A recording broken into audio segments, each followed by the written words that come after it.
Bismillahirrahmanirrahim. Assalamu alaikum dear student. Welcome to my YouTube channel. This is Mushtaq Ahmad. Dear student, today we will discuss about structure of enzyme. आज हम enzyme के structure को detail के साथ concept के साथ discuss करेंगे, तो आपने लास्ट तक हमारे साथ रहना है। आपकी जितनी कंफ्यूजन होगी वो आज क्लियर हो जाएगी। Dear student, structure of enzyme में हम बात करेंगे कंपोजिशन ऑफ एंजाइम, यानी कि एंजाइम की बनावट। एंजाइम जो है वो किस चीज से मिलकर बनते हैं। बेसिकली कंपोजिशन ऑफ एंजाइम को हम दो पार्ट्स में डिवाइड करते हैं, simple protein enzyme and second one is conjugated enzyme. सबसे पहले हम बात करते हैं simple protein enzyme. Dear student, ये वो एंजाइम होते हैं जिसमें सिर्फ क्या होता है, अमाइनो एसिड, यानी ये एंजाइम सिर्फ कंपोज्ड होते हैं किस चीज के ऊपर, प्रोटीन के ऊपर। इसमें सिर्फ आपको क्या मिलेगा, प्रोटीन मिलेगा।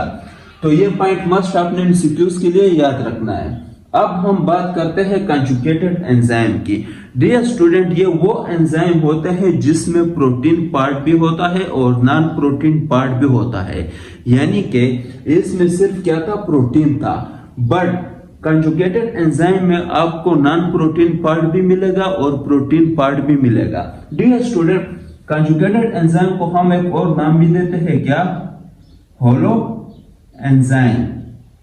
ये पॉइंट मस्ट आपने एमसीक्यूज के लिए याद रखना है कि कंजुगेटेड एंजाइम को हम क्या कहते हैं, होलो एंजाइम भी कहते हैं।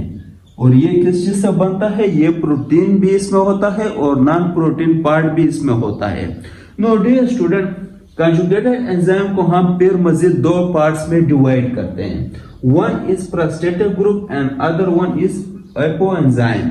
डियर स्टूडेंट, जो प्रोस्टेटिक ग्रुप है ये क्या है, नॉन प्रोटीन पार्ट है। क्या है, नॉन प्रोटीन पार्ट है किस चीज का, एंजाइम का।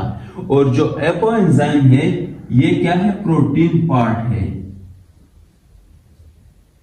यानी कि एंजाइम के प्रोटीन पार्ट को हम क्या कहते हैं, एपो एंजाइम कहते हैं। और जो नॉन प्रोटीन पार्ट है एंजाइम का उसको हम क्या नाम देते हैं, प्रोस्टेटिक ग्रुप। अब डियर स्टूडेंट, प्रोस्टेटिक ग्रुप को मजीद हम दो पार्ट्स में डिवाइड करते हैं। जो नॉन प्रोटीन पार्ट होता है एंजाइम का उसको हम मजीद दो पार्ट्स में डिवाइड करते हैं।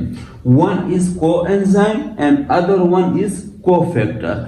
डियर स्टूडेंट, जो को एंजाइम होता है ये नॉन प्रोटीन पार्ट होता है और ये किस चीज से मिलकर बनता है, ऑर्गेनिक कंपाउंड से। ऑर्गेनिक कंपाउंड से मिलकर ये बनता है। तो ये पॉइंट मस्ट आपने एमसीक्यूज के लिए याद रखना है। इसके एग्जांपल क्या है, NAD जो को एंजाइम है, FAD। Clear.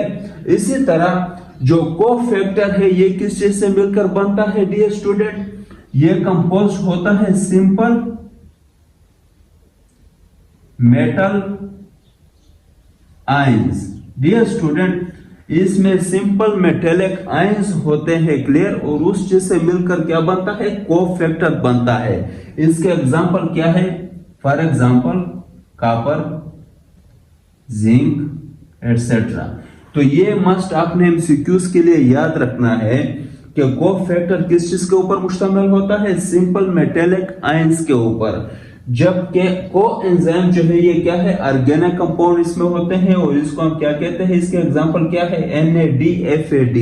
No dear student, again हम रिपीट करते हैं कंपोजिशन ऑफ एंजाइम को। कंपोजिशन ऑफ एंजाइम को हम दो पार्ट्स में डिवाइड करते हैं, simple protein enzyme and conjugated enzyme. जो सिंपल प्रोटीन एंजाइम होते हैं इसमें प्रोटीन होता है, प्रोटीन के अलावा इसमें कुछ भी नहीं होता, इसमें सारा का सारा क्या होता है, प्रोटीन होता है। जो कंजुगेटेड एंजाइम है इसमें प्रोटीन पार्ट भी होते हैं, नॉन प्रोटीन पार्ट भी होते हैं। क्लियर। इसको हम क्या कहते हैं, होलो एंजाइम भी कहते हैं। डियर स्टूडेंट, कंजुगेटेड एंजाइम को फिर हम मजीद दो पार्ट्स में डिवाइड करते हैं, प्रोस्टेटिक ग्रुप और एपो एंजाइम। जो प्रोस्टेटिक ग्रुप है ये क्या है, नॉन प्रोटीन पार्ट है of enzyme, and apo enzyme क्या है, प्रोटीन पार्ट को कहते हैं एंजाइम के। इसी तरह प्रोस्टेटिक ग्रुप को हम मजीद दो पार्ट्स में डिवाइड करते हैं। वन इज को एंजाइम। कोएंजाइम किस चीज से मिलकर बनता है? ऑर्गेनिक कंपाउंड से। इसका एग्जांपल क्या है? NADFAD। एंड कोफैक्टर किस चीज से मिलकर बनता है? सिंपल मेटेलिक आयंस इसमें होते हैं, for example copper and zinc. No dear student, मुझे उम्मीद है कि आप सबको समझ आ गया होगा, और अगर किसी को कोई कंफ्यूजन हो तो वो कमेंट में मुझसे पूछ सकते हैं, इंशाल्लाह मैं उसको क्लियर करूंगा। Thank you very much.